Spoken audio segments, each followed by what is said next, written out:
Muy buenos días, muchas gracias a todos por estar esta mañana con nosotros en este seminario virtual o conversación virtual.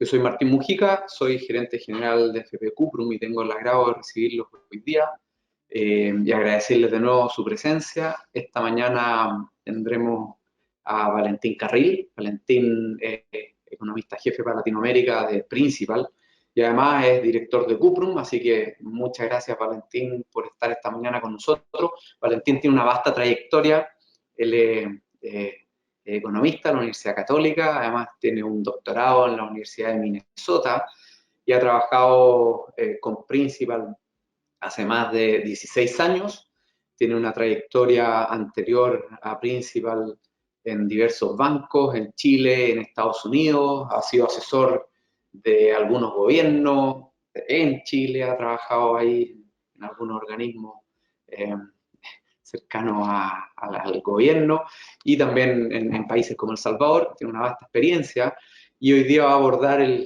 cómo terminará el año 2021. Le comentaba yo a Valentín que quedan pocos meses, pero la incertidumbre es bien alta, así que tenemos muchas ganas de escuchar lo que Valentín va a compartir con nosotros esta mañana.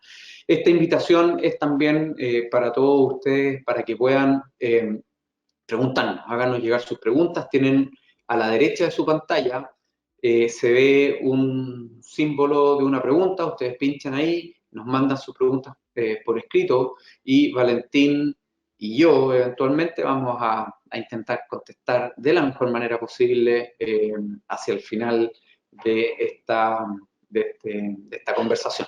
Así que de nuevo, les reitero el agradecimiento por estar esta mañana con nosotros y espero que tengamos una conversación que sea de mucho interés para todos ustedes.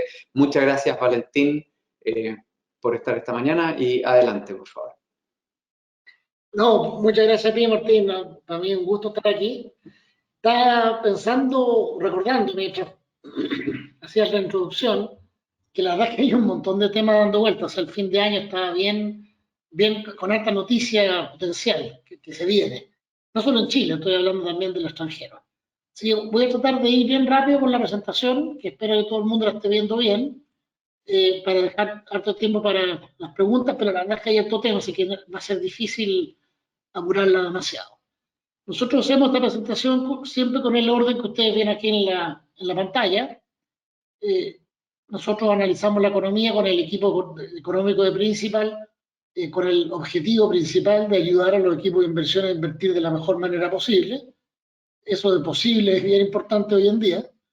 Y después analizamos la economía y se contrastan las visiones. Si la economía anda mejor de los precios de los mercados o anda peor, ahí vamos viendo qué mercados son los más convenientes y qué tratar de hacer para mejorar la rentabilidad con un riesgo moderado. Eso no siempre es tan fácil, digamos, pero es el objetivo. Y como ustedes pueden ver acá en el gráfico, este es un gráfico que me gusta mucho porque rápidamente, de un pantallazo, perdón, muestra cómo están posicionados los mercados. Lo que está acá es un poquito matemático o estadístico, pero la verdad es que es fácil de entender. Las líneas azules muestran posiciones donde el mercado está con apuestas positivas, mayor que lo normal, y las rojas son donde está negativo. ¿Dónde está positivo el mercado? En commodities, las famosas materias primas como el cobre, el petróleo, bancos, eso de REIT son empresas inmobiliarias de Estados Unidos mismo y acciones. Son las principales cosas donde estamos sobreponderando, es decir, el mercado está jugado a factores que en general andan bien con el ciclo positivo y que andan bien con el riesgo. El mercado está jugado negativo en los bonos y algunas otras cosas que son en general inversiones más conservadoras. Las utilities se refiere a empresas, por ejemplo, de agua potable, alcantarillado, luz, ese tipo de cosas. Sin embargo, hay dos anomalías. La primera, que no es tan grande, es que el cash, la caja, está levemente alta, lo cual es contradictorio con estar apostando positivo, y los mercados emergentes están negativos, lo cual es contradictorio con estar jugando a favor del riesgo. La caja no es mucha la diferencia con respecto a lo normal, pero los mercados emergentes la diferencia es relativamente importante. Y yo creo que eso se debe principalmente a que el tema del coronavirus no está bien controlado en varios emergentes, o al menos hay temor en los países desarrollados de que tan bien controlado esté por diversos factores que les voy a comentar un poco cuando hablemos de Latinoamérica. Entonces, esa es la posición del mercado. En general, sea a favor del riesgo, pero no completamente. ¿Cuál es el temor mayor? A mí este gráfico me gusta mucho. Entre paréntesis, esto viene de encuestas a la gente que maneja más o menos entre el 80 y el 90% del dinero mundial.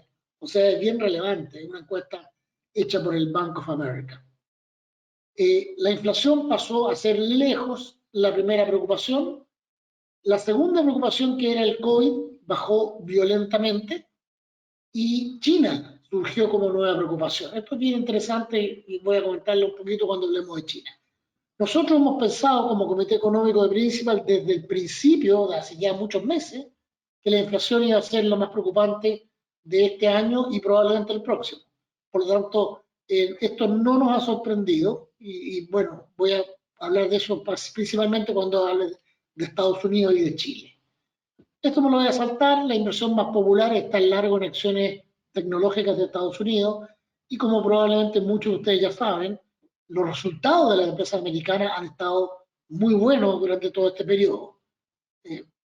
A propósito, Principal presenta sus resultados o publica sus resultados hoy día después del cierre de los mercados. Otra gran empresa a la cual pueden estar mirando. Bueno, volviendo a hablar más en serio, aquí está el crecimiento del PIB de Estados Unidos. Lo que vemos es una variabilidad que se ha visto en todos lados. La pandemia causó una caída muy violenta del PIB sobre el 10%, o en torno al 10%, y después la recuperación fue rapidísima, porque en el fondo apagamos la economía y después la fuimos prendiendo. No completa, pero la fuimos prendiendo bastante completa por dos razones. Uno, por la eliminación de las cuarentenas y restricciones más fuertes a la movilidad, pero muy importante también porque la economía se ajustó. Y esto es bien importante, la economía se ajusta, la gente no se queda parada cuando cambian las condiciones. Los restaurantes empezaron a hacer el famoso delivery y un largo etcétera que ustedes tienen que conocer de su vida personal. La gente buscó la forma de darle la vuelta y poder igual seguir trabajando, no todas, pero un buen porcentaje. Y eso generó el rebote y la gran recuperación que estamos viendo ahora, con PIBs creciendo a niveles que son totalmente inusuales, 10%, 15%. Eso, ustedes aquí pueden ver la historia, no es para nada, todos sabemos que no es lo normal. Lo normal en Estados Unidos es un crecimiento de orden de 2%. Sin embargo, lo que ha pasado es que estamos todavía con ciertas restricciones por el lado de lo que los economistas decimos la oferta, y la demanda está siendo impulsada por muchas ayudas gubernamentales en casi todo el mundo. Ese desequilibrio de una demanda impulsada por el gobierno y una oferta que no logra recuperarse plenamente ha causado una forma de ver que ha causado la inflación. La otra forma es verlo por el lado simplemente monetario. Hay más dinero dando vuelta y ese mayor dinero no encuentra suficientes bienes, entonces se produce un exceso de demanda por muchos bienes y esos precios empiezan a subir. Como ustedes pueden ver ahí, la inflación de Estados Unidos está bastante estable en 5,4% en los últimos 3 meses. Esa es la inflación medida por IPC. Se ha hecho importante diferenciar las distintas mediciones de inflación. La medición de inflación que en Estados Unidos se llama el core, que aquí llamamos subyacente, está también muy alta, en 3,6%, eso es bastante por encima de la meta de 2% que tiene Estados Unidos, que la tenemos ahí con una línea que apenas se ve. Hay otras mediciones, el core que le hablé yo es el core de PCE, que mide todos los bienes de la economía, no solamente la canasta del IPC. Y hay otra medición que también es muy importante, que es el índice de precios a nivel de productores. Ese índice está en 8,6. ¿Por qué digo que es muy importante? Porque a medida que el índice de precio productor crezca más que consumidor, quiere decir que está bajando el margen de las empresas, y eso no es eterno. El margen no puede bajar eternamente, algún día llega a cero y en ese momento ya no se puede bajar más. La empresa, en teoría, empezarían a quebrar. Por lo tanto, hay inflación como esperando que se traspase de la empresa a los consumidores, puede que no, pero puede que sí se traspase. O sea, hay un riesgo inflacionario adicional. El mercado se ha mejorado, laboral se ha recuperado bastante bien, desempleo 4,8%. Nosotros, los economistas, solíamos creer que el desempleo normal era 4,5%. En la época del final del gobierno anterior de Estados Unidos, llegó a estar a 3,5, que era una anomalía, pero bueno, la pandemia no nos permitió saber si ese 3,5 era sostenible o no. Y, muy importante, hay más de 10 millones de empleos disponibles, cuando lo normal era del orden de 5 millones. Es decir, estamos con el doble de empleos disponibles que no han podido ser llenados en Estados Unidos por una multitud de razones que se replican en todos los países, que son ayudas gubernamentales, reducen la necesidad de trabajar, no hay suficiente apoyo de colegios y cuidado infantil para que alguna gente pueda trabajar, y hay gente que tiene preocupación con respecto, o que le tiene temor al COVID, por lo tanto prefiere evitar trabajar por ahora, o no quiere vacunarse y la empresa le exige que se vacune. Cosas de ese tipo están todas limitando el trabajo y por lo tanto la oferta de la economía, la oferta de bienes y servicios. Eso sigue, eso probablemente va a seguir todavía por algunos meses más. El mercado laboral más ajustado ha permitido una recuperación de los salarios. En Estados Unidos, como ustedes pueden ver ahí, históricamente los salarios subían entre 2 y 3%. Hoy día están subiendo 4,6%, bastante más rápido. Y esto también es un reflejo de lo presionado que está el mercado laboral por el lado de las empresas. Otro indicador que me gusta mucho mirar a mí, la tasa de renuncia, 2,9%, muy por sobre el histórico, que era 2,1% el promedio, y eso marca que la gente sí tiene tranquilidad de que ya consiguió un empleo nuevo o puede conseguir empleo nuevo, y por lo tanto la tasa de renuncia está en su máximo histórico. Eso es respecto a Estados Unidos, pero quisiera hacerles un par de comentarios más. Una de las cosas bien importantes que está pasando en Estados Unidos hoy día es que el gobierno de Biden hizo o quiere un proyecto llamado infraestructura, que tiene varias otras cosas más, de 3,5 billones de dólares. Estamos hablando de una economía de un tamaño de 22 billones de dólares, o sea, es un programa muy, muy grande. Pero Biden ha perdido popularidad. Biden entró al gobierno con popularidad levemente sobre 50% a favor y 37% en contra. Hoy día su popularidad positiva es 44% y la negativa es 49%. ¿Por qué esto es tan importante? Porque vienen elecciones, ahora en el próximo año, para el Senado, parte del Senado y toda la Cámara de Diputados. Entonces, las personas demócratas que están en el Congreso sienten menos necesidad de apoyar al gobierno cuando el gobierno es en promedio impopular. Y además recordemos que el Senado de Estados Unidos está 50-50, es un empate que se define con el voto de la actual vicepresidenta Kamala Harris. Por lo tanto, los demócratas ganarían. Sin embargo, eso significa que un demócrata senador que cambie de opinión y se cayó el proyecto. Y hay un senador demócrata cuyo nombre en este minuto se me escapa, que está diciendo que él no va a votar por el proyecto completo 3,5 billones, y por lo tanto estamos hablando que el proyecto que finalmente va a ser aprobado es 1,5 billones, menos de la mitad. Esto es súper importante porque de ser así, la presión inflacionaria seguramente sería menor, pero el crecimiento del PIB también probablemente sería menor. Así que es un tema que está en desarrollo y muy importante de aquí a fin de año. Y el otro gran tema de aquí a fin de año es si al final van a ratificar 100% el presidente del Federal Reserve americano.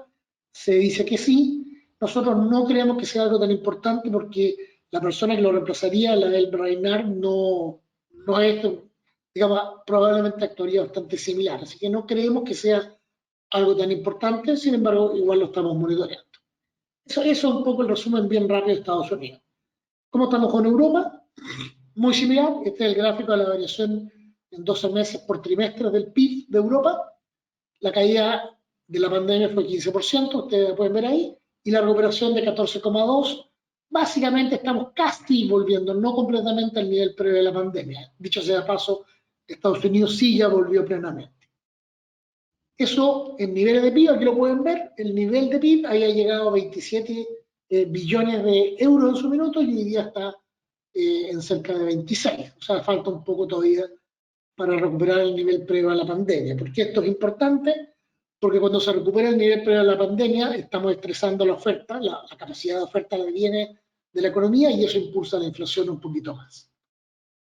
Y vamos a ver, voy a saltar un par de gráficos, vamos a ver que la inflación de la zona euro es bastante más baja que la inflación de Estados Unidos, consistente con lo que les decía de que no han llegado todavía al nivel previo a la pandemia en actividad económica. La inflación, además, es bien importante el último mes. Saltó bastante fuerte, a 3,4% la inflación general, pero eso es fundamentalmente causado por el alza muy fuerte que está teniendo el precio del petróleo. Hoy día en la mañana $84 el petróleo WTI.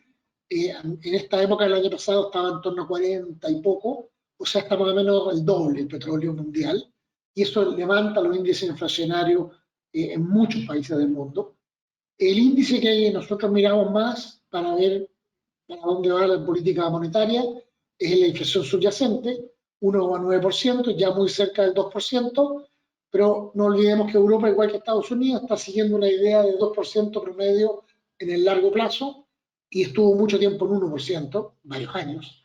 Por lo tanto, lo más probable es que el Banco Central Europeo no se va a preocupar hasta que la inflación esté bastante tiempo en torno a 2,5-3%. Así que todavía no es una preocupación inmediata, pero hay que estarla monitoreando. Los indicadores PMI son encuestas a las empresas, a los gerentes de compra, que están diseñadas para ver si la economía mejora o no en los próximos 2 o 3 meses. Y cuando estamos sobre 50, quiere decir que la economía está en una trayectoria ascendente de mejora, y eso está bien, aunque sea moderado. Quiero hablarles un poco también de China. Lo que está pasando en China es muy importante. Como ustedes vieron, China, de no estar, apareció como el segundo riesgo más importante para los mercados. Eso se debe a varias razones. La primera es que, y que fue antes, es que el problema de la empresa inmobiliaria Evergrande, que fue en parte causada por esfuerzos verdes del gobierno chino, donde se empezó a forzar a dos cosas: mayor cuidado medioambiental y también mayor cuidado de seguridad de los trabajadores en las empresas productoras de carbón. Eso causó alzas del costo de energía, y además a las empresas en general están haciendo mayores exigencias.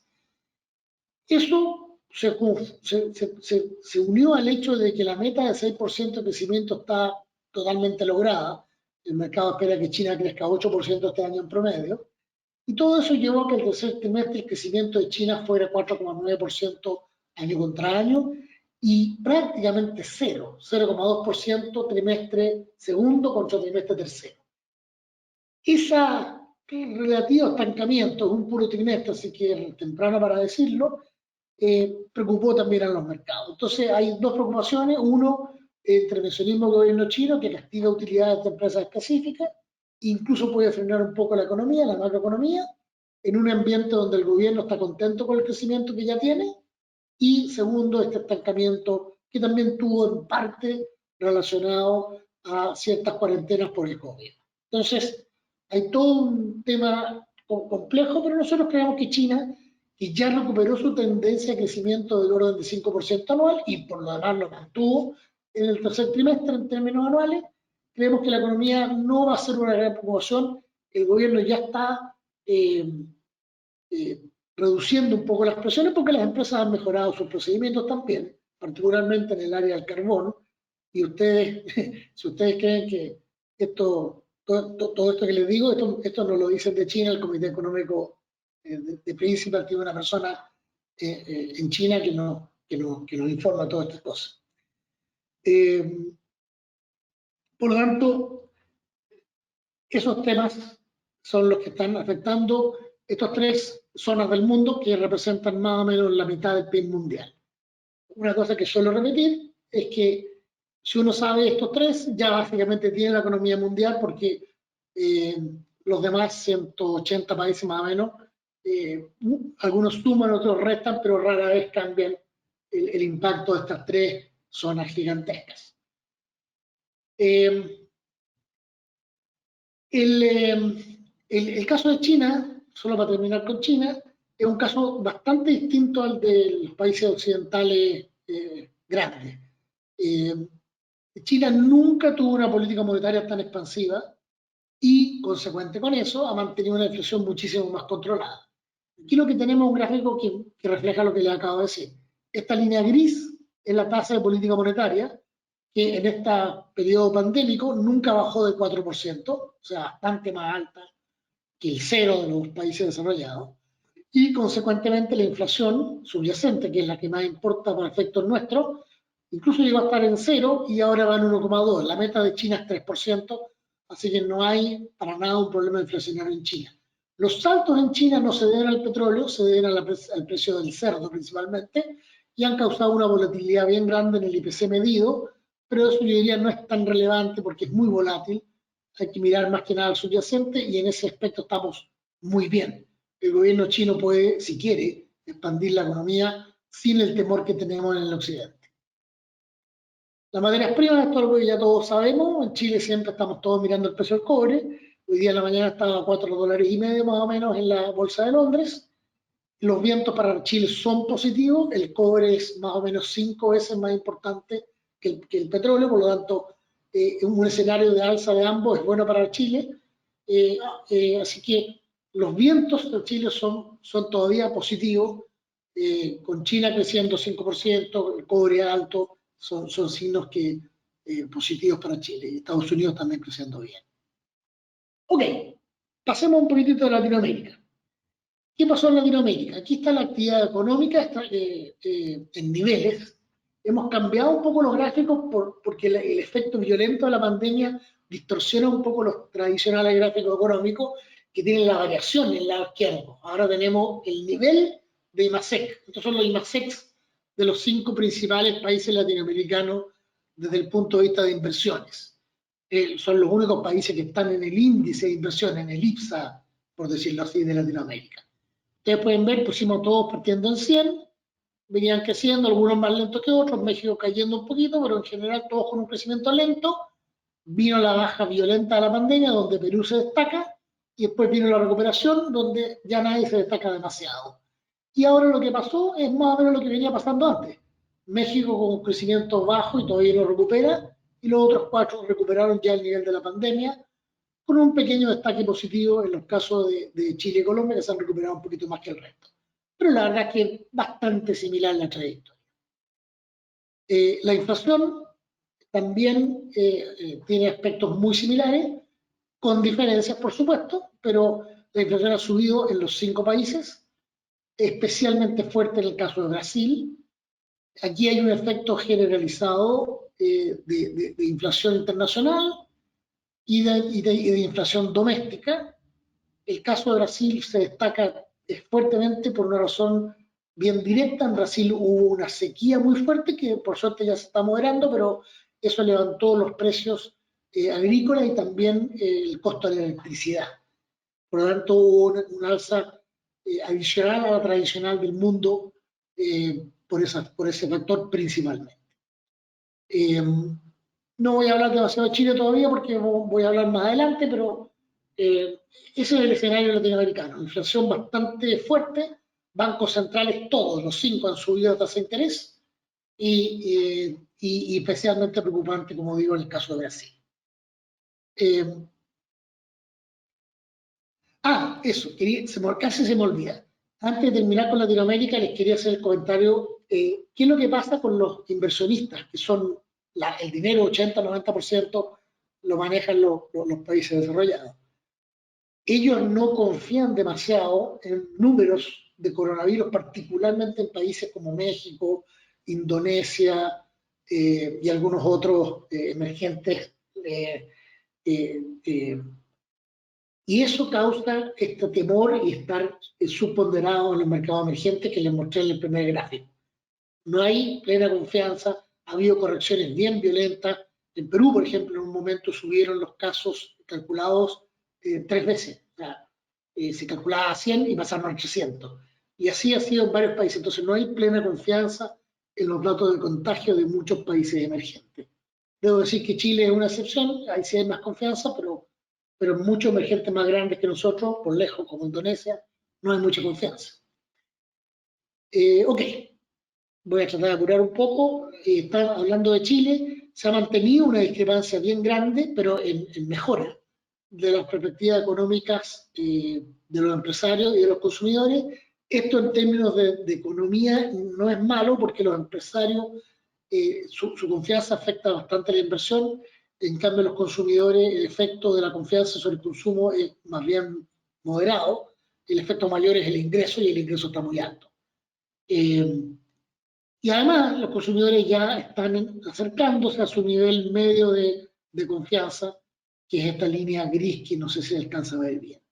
Pero básicamente estamos acercándonos al nivel medio y los empresarios están en terreno, yo diría, de moderado optimismo. Esto es bastante bueno. Aquí tenemos el IVA-SEC medido en niveles, como les decía, en este periodo es mejor mirar niveles hasta que desaparezca esta base de comparación muy distorsionada de la pandemia. Como les dije antes, el IMASEC de Chile, que es el azul, superó el nivel previo a la pandemia, que fue alcanzado 2 veces. Esto de acá es el estallido de octubre del 2019, y por supuesto la pandemia es mucho más fuerte la caída.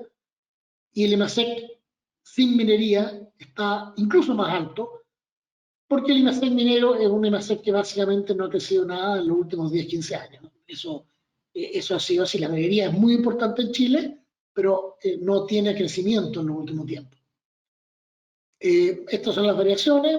Como dije, mejor mirar los niveles. Y aquí está lo que les decía antes de lo que se llama términos de intercambio, es decir, a qué precio vendemos nuestros productos dividido por cuánto nos cuesta traer las importaciones.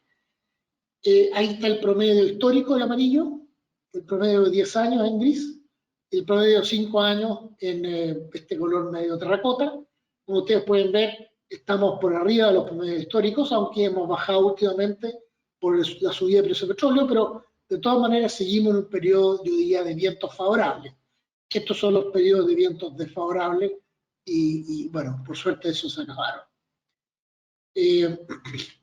La inflación de Chile ha sido un tema que ha ido, cuya preocupación ha ido creciendo, y eso es así, indudablemente. Este gráfico muestra dos cosas, en realidad muestra muchas más cosas, pero dos cosas bien importantes. Uno, el nivel de inflación está muy alto, 5,3% el IPC. El IPC sin alimentos y energía, que es el azul, 4,4%, muy por encima de la meta del Banco Central, que es 3%.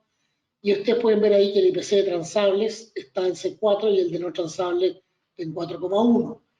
Algunos, o sea, uno es el nivel, todo muy alto. Segundo, lo rápido que ha subido.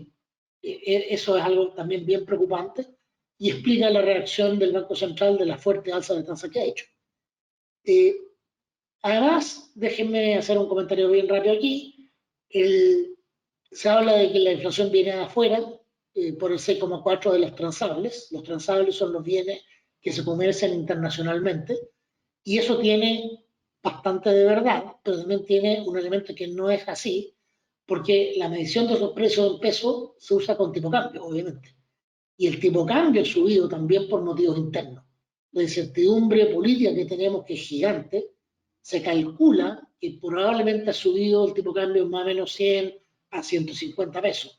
Por lo tanto, parte de ese 6,4, yo diría al menos un punto, es interno, causado por el tipo cambio. Así que hay una mezcla ahí de factores. No hay que leer que los bienes transables, el IPC transable es puramente del exterior, también tiene elementos domésticos. La inflación del exterior, uno puede aproximarla rápido por la de Estados Unidos, que es el 5,4. Así que hay como un punto ahí no explicado, que como les digo yo, a mí me parece que el tipo de cambio es lo que mejor la explica. Esto es bien importante. Voy a saltar el tema del desempleo. El desempleo, ustedes deben saber, nosotros miramos más que nada el empleo. El empleo cayó 2 millones de personas, recuperó más o menos 1 millón y después ha estado bastante plano con subidas y bajadas, pero no se ha recuperado plenamente, igual que en Estados Unidos y que en Europa y que en todos lados. No es raro lo que está pasando con el empleo en Chile. Aquí tenemos las tasas de largo plazo en Chile, y esto lo trajimos por motivos que todos conocemos y estamos, digamos, sufriendo. Aquí también se refleja el tema de la incertidumbre, y como digo yo, es básicamente política. tenemos unas tasas que se han diferenciado violentamente de la tasa de Estados Unidos. Yo tengo unos números acá. La tasa de Estados Unidos, por ejemplo, de los bonos a 10 años, en nominales, no es lo que está en el gráfico, subieron de 1 a 1,6, o sea, subieron 0,6. Las chilenas nominales equivalentes a 10 años subieron de 2,6 a 6,6, subieron 4 puntos. O sea, tenemos más o menos 3,5 puntos de alza tasa nominal que se diferenció de Estados Unidos. Y no es que Chile sea siempre igual que Estados Unidos, pero esta diferencia realmente es muy grande y rara vez se había visto. Ustedes pueden ver acá en el gráfico la diferencia entre la tasa real de Chile, la del BCU, Banco Central en UF, y la de Estados Unidos, la tasa real de ellos que está en menos 1%. La nuestra está llegando a niveles ya de 3,2%. Por lo tanto, esta discrepancia es gigantesca. Hay que explicarla por motivos básicamente chilenos, y la explicación más natural y obvia es la incertidumbre política que estamos teniendo, que está en niveles altísimos. La incertidumbre debería bajar con la elección. Yo no sé más de política que cualquiera de ustedes seguramente, pero las encuestas, primero que nada, no son demasiado confiables en ningún país del mundo, pero han ido decantándose hacia posiciones bastante distintas. Y eso es incertidumbre. Si sale un cierto candidato, vamos a ir por el camino de la derecha, y si sale otro, vamos a ir por el camino de la izquierda. Esa bifurcación grande, mientras más grande sea, más incertidumbre tiene, siempre que los dos tengan probabilidad de salir elegidos. Por lo tanto, la incertidumbre es bien alta. Y está todo el tema del presupuesto del Congreso y otros, y los CORES y otras autoridades que van a ser elegidas. Segundo, está, por supuesto, el tema constituyente. Todos los países tienen algún grado de incertidumbre política, de hecho les comenté la de Estados Unidos, pero en muy pocos países hay un proceso de cambio constitucional. Y un cambio constitucional tiene el potencial de generar un cambio enorme, que puede que no sea, pero puede ser, y por lo tanto eso es de nuevo incertidumbre. ¿Qué es lo que causa esta incertidumbre? Causa lo que vimos en el gráfico, el alza de tasas de interés muy desalineado con el resto del mundo. Esa alza de tasa de interés castiga el precio de los bonos. Y aquí hay una explicación, a mí siempre me parece que una explicación lo más sencilla que se me ocurre. Un bono es una especie de máquina para transformar un stock de dinero que uno tenga, un ahorro, qué sé yo, 100 millones de pesos, en un flujo. Esa máquina, si la tasa de interés es 1%, 100 millones lo transforma en 1 millón. Por lo tanto, tiene un cierto valor esa máquina. 1 millón de pesos durante 10 años, por ejemplo. Si la tasa de interés sube a 3%, esa misma máquina me genera 3 millones. Por lo tanto, comprarme la máquina de nuevo va a ser mucho más barato. Porque yo con 33 millones genero el mismo millón que antes necesitaba 100 millones para generar.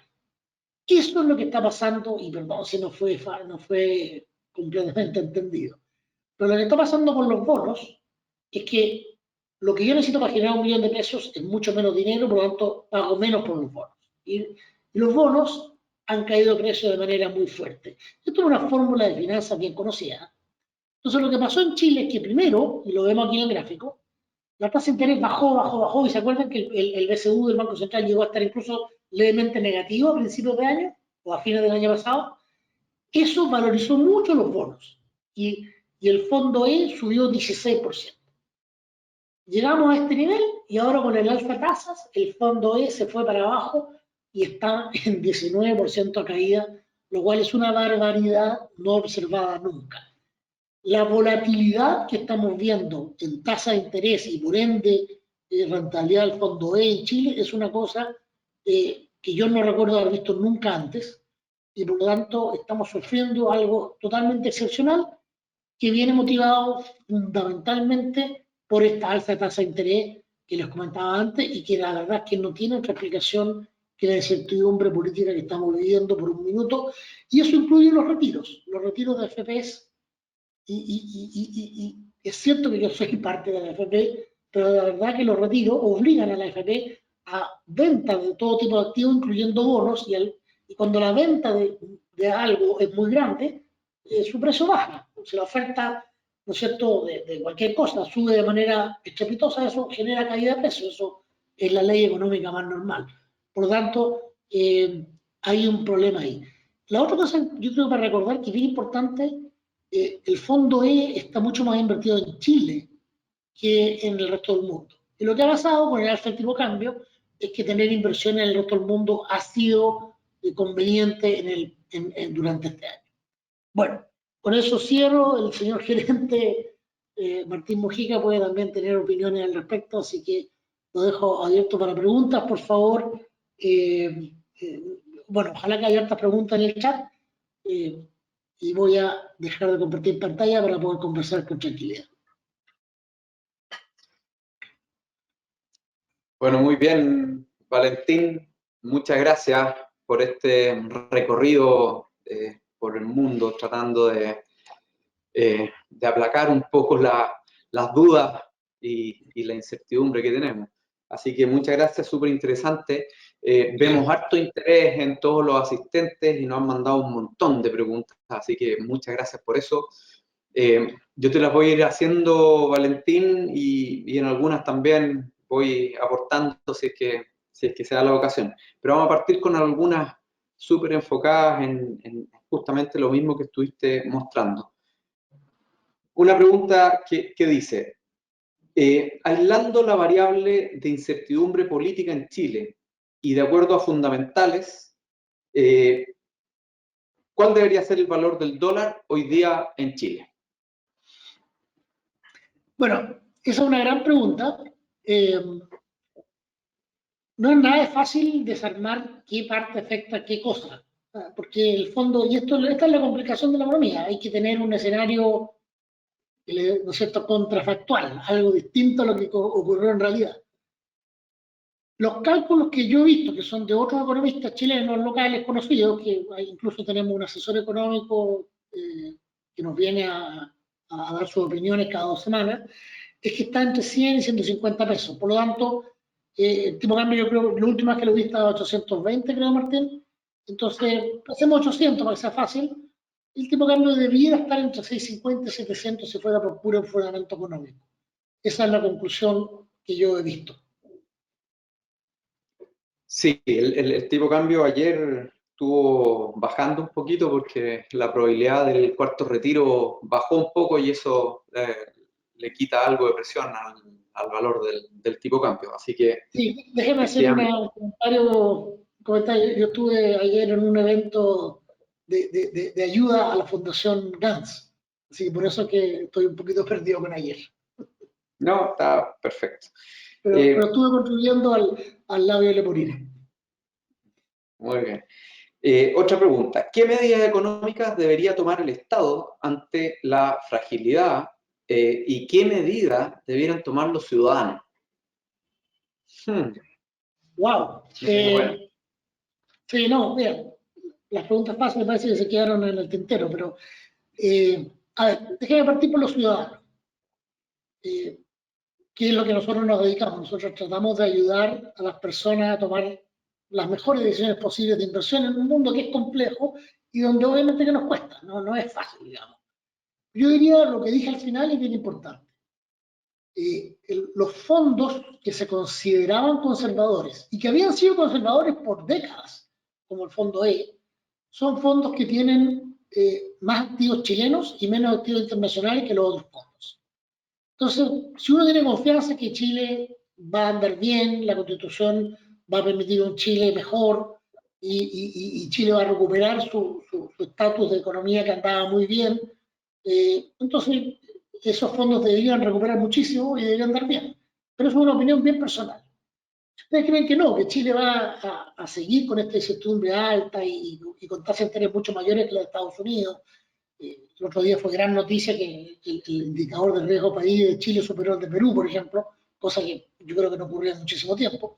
Si ustedes creen que Chile va a seguir por ese camino de alto riesgo y país visto como más complicado, al menos por los internacionales, entonces esos fondos tienen el riesgo Chile y por lo tanto hay que tratar de evitarlo.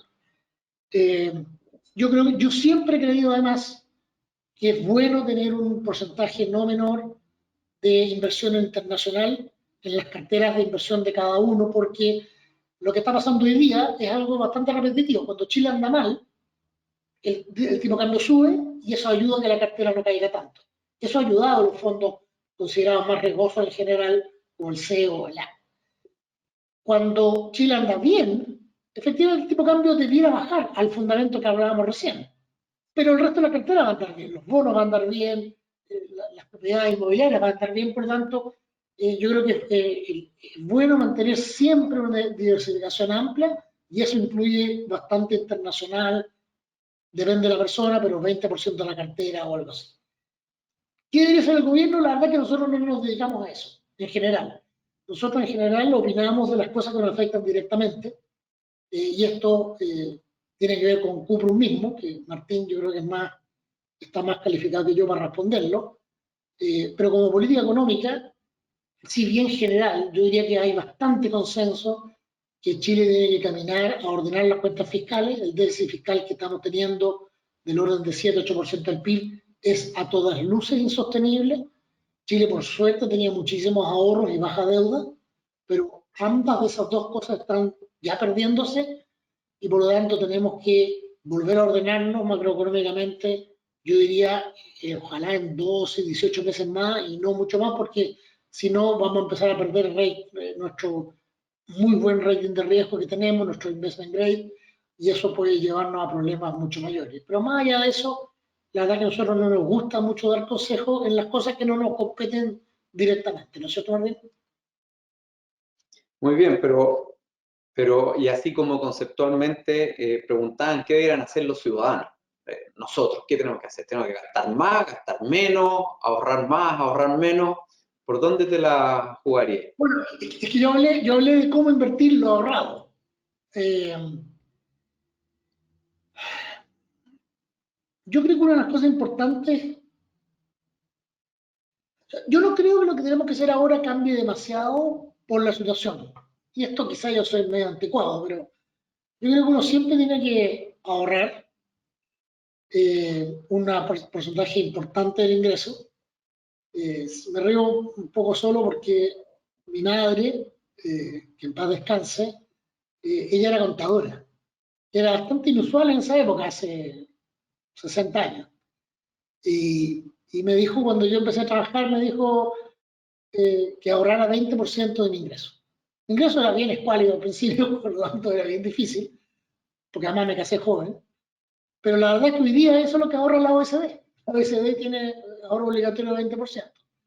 Así que yo creo que hay que ahorrar bastante, porque yo creo que, y esto está medido, los seres humanos sufrimos más o menos 3 veces más las pérdidas que lo que gozamos cuando subimos. Es decir, para mí lo más importante es que la vida vaya, ojalá mejorando y no se caiga. Caer de nivel de vida es súper duro. Y esto, insisto, está estudiado por las teorías de economía del comportamiento, no es que se me ocurra a mí. Por lo tanto, yo creo que ahorrar de manera amplia es importante. No tiene por qué ser en Cuprum o en Principal si no quieren, pero ahorrar en alguna parte. No olvidar, ahorrar es no consumir, ingreso menos consumo. Ahorrar no es comprar en rebaja ni nada, ahorrar es eso, no consumir menos. Y eso en general lleva a una vida más tranquila, por lo menos es lo que yo siempre he hecho. Eh, y no creo que eso dependa de que haya incertidumbre o no. Lo que sí depende es dónde ahorrar. Nosotros hemos recomendado ya por tiempo buscar ahorrar protegido de la inflación, tener un porcentaje de la cartera afuera de Chile en dólares, para evitar riesgo Chile, hay que diversificarlo, aunque a uno le parezca extraño. Eh, y sobre Martín, no tengo más que eso. Súper, muchas gracias. Ahí mencionaste a la pasada el tema de diversificación y siempre es bueno comentar que los fondos de pensiones son fondos que están diversificados, muy regulados, altamente regulados, y por eso en algunos, como el fondo E, tú ya lo comentaste, no se puede diversificar todo lo que uno quisiera y acercarse a un óptimo.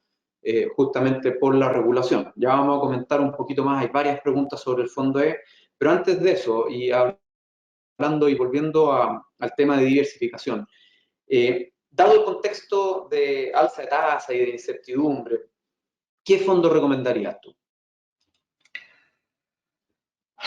¿Qué pregunta más difícil? A ver, por todo lo que dije antes, el riesgo Chile y qué sé yo creo que hay que irse al fondo un poquito más, entre comillas, riesgoso que el fondo que recomienda su edad. Y les digo abiertamente, yo tengo 60 años, debería estar en el D o el E casi, Martín, no sé, El y D. todo en el D. Y todo lo que, y estoy en el C. O sea, un fondo más arriba de lo que corresponde por edad. ¿Por qué? Porque el riesgo Chile incrementa cuando uno baja el fondo D y el E. Y por lo tanto, yo quiero diversificar un poco el riesgo Chile porque es un riesgo que para mí es muy difícil de cuantificar. Yo estudié economía, no política, entonces no sé qué va a pasar con la constitución. Tengo demasiada incertidumbre y los fondos un poquito más arriba tienen más inversión en el exterior, más tipo cambio en el fondo, más diversificación. Y a mí me parece bien eso. Ahora, esto es súper personal, yo les recomendaría que conversen con su asesor o con algún familiar que sea experto o alguien más que los pueda ayudar, pero la verdad es que es súper personal porque, por ejemplo, depende también de cuánta pérdida puedo yo resistir. Así que es un tema difícil, pero esa sería mi recomendación de este minuto. Sin duda una recomendación que nosotros intentamos hacer de manera personal, depende de cada persona, depende de sus expectativas de cuándo se van a pensionar, depende del grupo familiar, de la salud, depende de las expectativas, de las cosas que quieren hacer una vez terminada la etapa laboral. Así que efectivamente la invitación es acercarse a los asesores y estar pendiente también de toda la información que nosotros estamos mandando a cada uno de nuestros afiliados. Valentín, en esta misma línea, teniendo la opción de pensionarse, ¿cuál es la mejor oportunidad para hacerlo? Chubaya.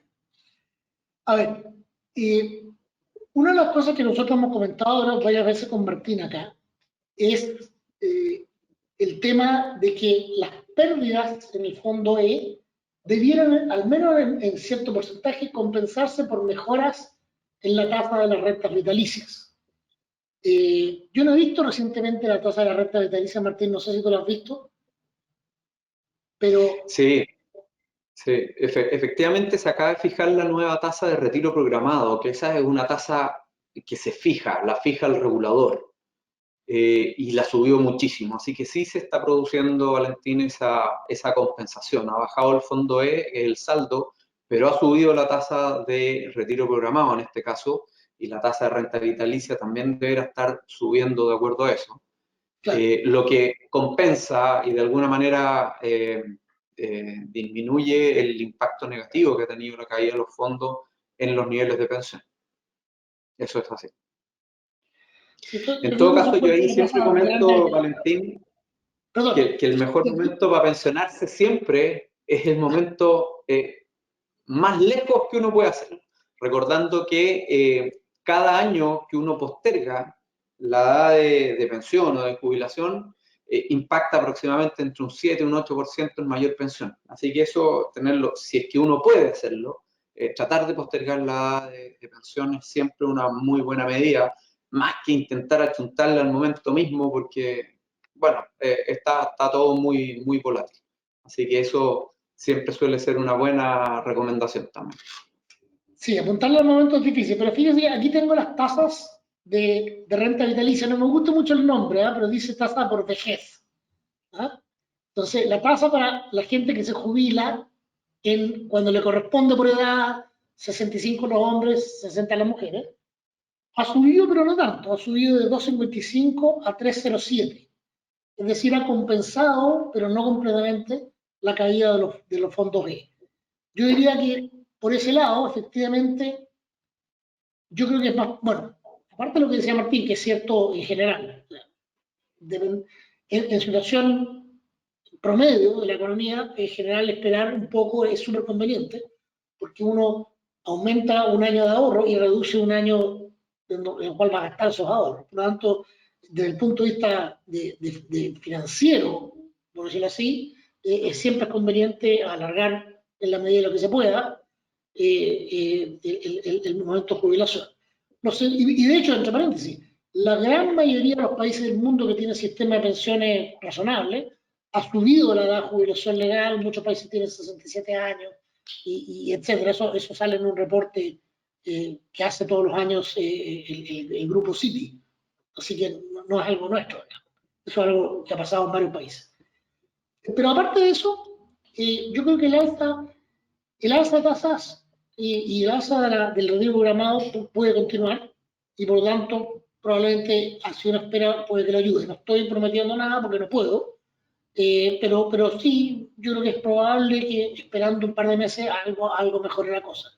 Sobre todo si se vota contra el retiro. Si se vota contra el cuarto retiro, las tasas de interés deberían ceder un poco, con lo cual deberían mejorar un poco los saldos.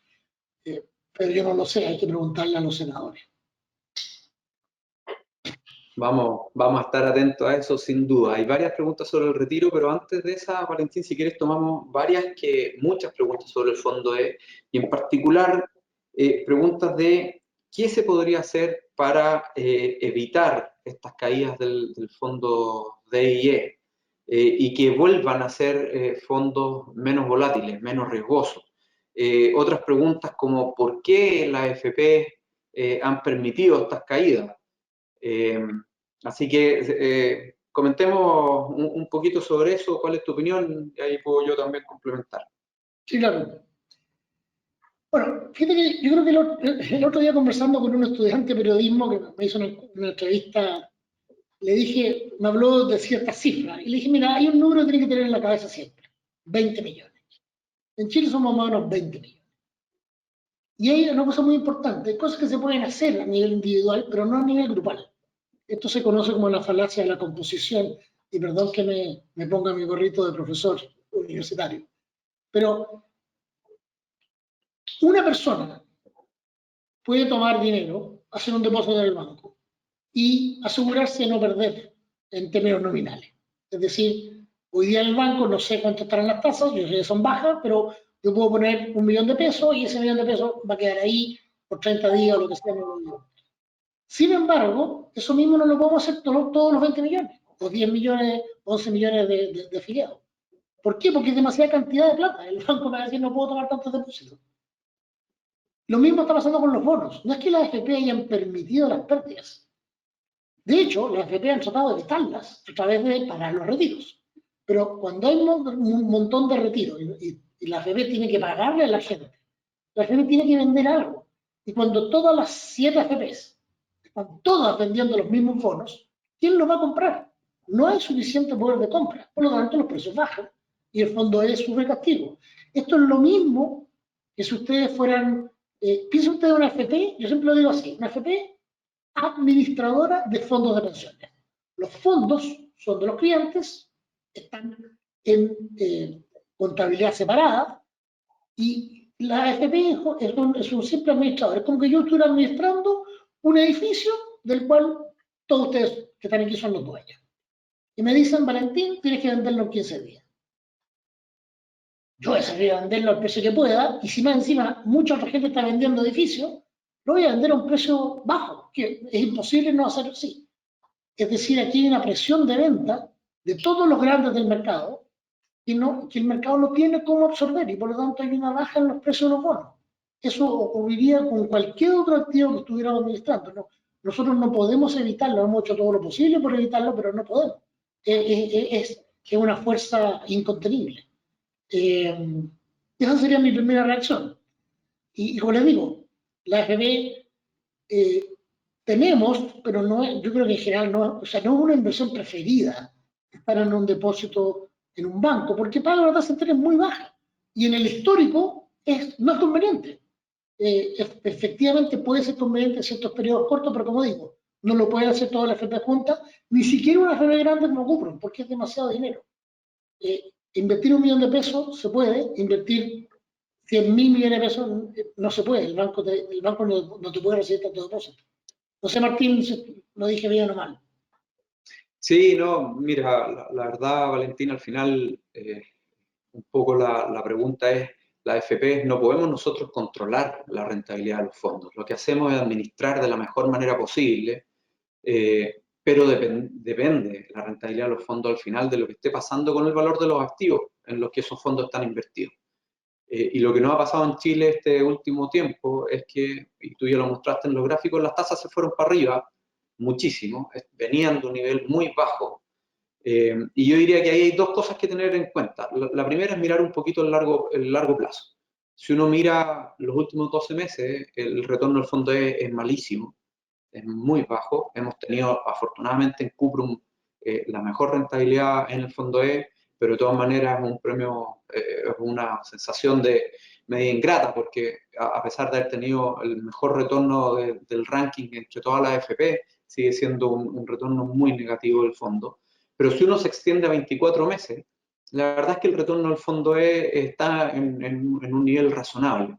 El problema es que tiene mucha volatilidad y el problema es que la salida en el corto plazo tiene más que ver con la incertidumbre política, con la aprobación de los retiros, más que con lo que podamos hacer nosotros como gestores.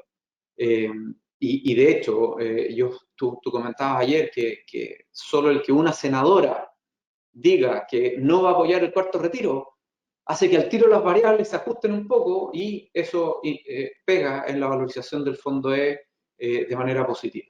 Por lo tanto, en el corto plazo, la única manera de que el fondo E se pudiera recuperar es que se bajara este nivel de incertidumbre con cosas como la aprobación del cuarto retiro o también la incertidumbre sobre cómo va a estar el devenir económico del país, porque el fondo E está invertido por regulación en Chile. Ahora, ya más a largo plazo, nosotros hemos impulsado varias medidas para tratar de que el fondo E sea un fondo que tenga mayor estabilidad de la que ha mostrado y no dependa tanto del devenir político del país. Hace muchos años que lo estamos proponiendo, lo estamos discutiendo con el regulador, pero desgraciadamente no hemos sido escuchados ni apoyados en eso. Así que estamos trabajando a full para tratar de minimizar la volatilidad en el fondo E, que los resultados mejoren, pero efectivamente está muy difícil en este ambiente y yo creo que hay que estar muy atento a estar en el fondo correcto y eso es algo que siempre decimos, a veces es más importante estar en el fondo correcto a que estar achuntándole o haciendo cambios de fondo como desgraciadamente algunos de nuestros afiliados hacen, yo diría que con bien malos resultados para ellos, no para nosotros. A nosotros eso no nos afecta en nada, pero sí afecta el retorno y el saldo que tienen para sus ahorros de pensiones algunos de nuestros afiliados. Nos estamos quedando sin tiempo, así que yo quería tomar una última pregunta, Valentín, que tiene que ver con lo que ha pasado con el cuarto retiro. Y efectivamente hay como una discusión, hay algunos que dicen que los economistas, los técnicos o incluso que la AFP hemos sido muy alaracos con el impacto del retiro. ¿Cuál es tu opinión así, bien técnica, bien dura y bien cortito para que alcancemos a terminar dentro de la hora? Sí, de hecho, Martín, me voy a permitir responder dos preguntas porque hay otra que me gustó mucho. La del cuarto retiro, mira, yo creo que lo que pasa es que las cosas se politizan. Entonces, las opiniones son. Uno no necesita escuchar la respuesta, si uno sabe quién es la persona que está contestando, ya sabe la respuesta. Si es la persona oficialista, por decirlo así, va a decir que sí afectó, y si no es oficialista, va a decir que no afectó. Entonces, eso para mí, yo ni siquiera lo considero, porque está sesgado por tema político. La opinión técnica en general, y lo pueden ver en el reporte del Fondo Monetario, es que sí afectaron. Y es extraordinariamente difícil explicar de otra manera que la tasa de Chile se separe 3,5 puntos de la de Estados Unidos sin agregar este componente como un elemento súper importante. No 100%, en economía las cosas siempre fluctúan, pero que es importante, yo creo que numéricamente es súper difícil de discutir y no conozco ningún economista no cercano a Chile, que conozco harto por cuando estudié afuera y todo, que no piense que efectivamente los retiros han tenido un efecto, e insisto, lo dijo el Fondo Monetario, o sea, que es una institución bastante menos sesgada, digamos así. Y quiero responder porque me preguntaron, perdón Martín, si me permite un minutito, Adelante, adelante. algún pronóstico sobre Evergrande, ¿se cae o no se cae? Y quiero aprovechar porque me lo dijo recién esta persona de China, se llama Han Peng. Eh, Él cree que sí, sí la van a dejar caer, pero en forma cuidadosa. Están poniendo barreras alrededor, van a pagar los bonos, están trayendo otras constructoras para que terminen las construcciones. Grande está terminando algunas otras construcciones. O sea, los clientes de Grande no van a sufrir, van a tener sus casas, los bonistas van a lograr su dinero, pero Grande como tal, sí, la van a dejar caer cuando esté bien protegido y que no cause escándalo en otras partes. Así que sí, nosotros creemos que cae de aquí a 3 meses, 6 meses, pero sin grandes impactos económicos para el país. Eso sería. Muy Muchas bien. gracias, Martín. Oye, Valentín, voy a tomar una última pregunta porque es una preocupación de varios afiliados y que tiene que ver con si nosotros creemos que a la larga se llegue a la expropiación de los fondos de pensiones y cuáles son las probabilidades y si es solo la cuenta obligatoria o los ahorros voluntarios. Y yo creo que aquí hay bastante consenso entre todas las propuestas de los distintos candidatos presidenciales y de los sectores políticos en general por algo que nosotros hemos defendido bien fuertemente y que es que es muy importante que la propiedad de los fondos siga siendo de cada uno de las personas, de los trabajadores que han ahorrado esto con su esfuerzo en este tiempo. Yo diría que eso hay consenso en eso, por lo tanto nosotros no vemos un riesgo por ese lado y que además tiene un fundamento súper fuerte en lo que han expresado la mayoría de las personas a través de encuestas. Tenemos una serie de encuestas, nosotros hemos hecho unas propias encuestas bien masivas a lo largo de todo Chile y la verdad es que la opinión es súper unánime en que todos preferimos que nuestros ahorros previsionales estén en nuestras cuentas individuales. De esa manera nos sentimos más protegidos, nos sentimos más confiados respecto al futuro y también permite, por ejemplo, que podamos dejar como herencia en el caso de que, ojalá que no pase, pero falleciéramos antes de tiempo, digamos. Entonces, eso hay consenso a nivel ciudadano y los políticos todos, de todos los sectores se han hecho cargo de eso, así que nosotros esperamos que sea por eso.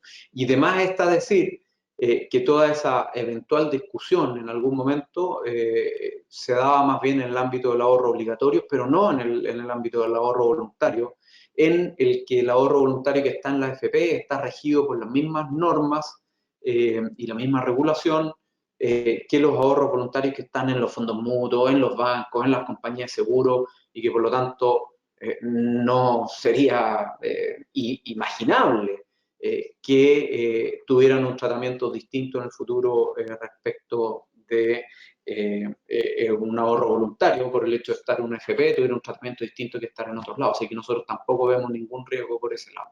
Así que vamos a estar atentos a la discusión política, a ver si es que hay cambios en algunas franquicias tributarias que pueden afectar y todo eso se lo vamos a estar comunicando además a todos nuestros afiliados de la misma manera en que comunicamos el día viernes, les acabamos de mandar un mail entre viernes y lunes a todos nuestros afiliados para que estén al tanto de las 4 propuestas de los principales candidatos presidenciales. Pensamos que eso es del interés de todos, así que espero que así lo haya sido y de nuevo invitarlos a que nos hagan preguntas y todo. Quería mencionar una cosita también respecto a una pregunta que salió del momento de pensionarse. Estamos muy contentos nosotros de que hemos armado nuestra agencia virtual que está súper buena y que permite a todos nuestros afiliados, a todos nuestros clientes que puedan hacer todos los trámites que necesiten a través de la agencia virtual, incluyendo todos los trámites de pensión. No tienen que ir a nuestras sucursales. El que quiera hacerlo, por supuesto que será bienvenido y bien atendido, pero hoy día puede recibir un súper buena asesoría y un buen acompañamiento en el proceso de pensión, por ejemplo, que es un proceso bien complejo, desde su casa, desde la comodidad de su casa. Así que los invito a eso si es que alguno necesita algo respecto de su proceso de pensión o de información general sobre sus cuentas de ahorro previsional. Así que, bueno, con esto ya estamos algo pasado del tiempo, no quiero usar más. Muchas gracias a todos por la cantidad de preguntas que nos hicieron. Algunas no alcanzamos a contestarlas, pero en general las cubrimos casi todas. Espero que esta conversación haya sido de todo su interés. Muchas gracias por su asistencia, por el acompañamiento. Muchas gracias, Valentín. Como siempre, súper interesante todos tus comentarios y todas tus respuestas. Así que te vamos a seguir pidiendo que nos acompañe en futuras conversaciones con nuestros africanos. Así que, bueno, yo me despido de todos. Muchas gracias a todos los que hicieron esto posible. Muchas gracias a todos los asistentes y que tengan un excelente día y una excelente semana. Que estén muy bien. Hasta luego. Hasta luego, gracias Martín, hasta luego a todos.